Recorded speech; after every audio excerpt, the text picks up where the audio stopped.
We have lived through a civil war in which memories still divide us. We have been suffering from desertification, bad public services, and our rights are violated before our eyes. During this, I had to emigrate after my graduation. Instead of addressing our issues, we are told we must be either on the left or on the right, or hate each other because of our history, gender, ethnicity, or much more. Where I come from, we have our own problems, economic struggles, social inequality, and a feeling that our politics have failed us. We aspire to have our own home, but it has become nearly impossible.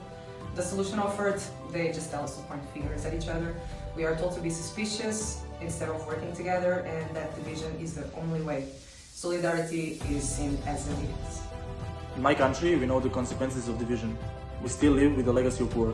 Instead of addressing real needs like reducing inequalities, improving public services, creating jobs, and bridging the rural-urban divide, some explored history to spread hatred and ethnic tensions, telling us our future lies in conflict rather than working together for a brighter society.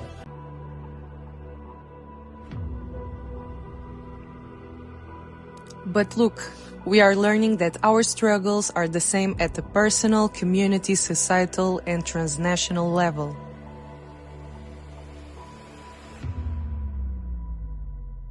Our history is different, but the division is the same. Our problems are different, but the animosity is the same. Our pain is different, but the forces that tell us to hate each other are the same.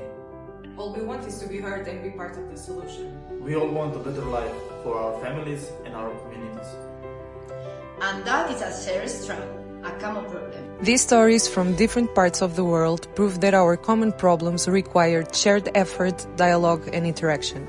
This is not about choosing a side, this is about choosing each other.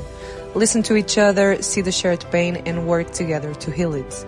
To find our common ground, not in our differences, but in our shared desire for a peaceful and thriving future. Division is not the answer. Labeling each other, it's not the answer.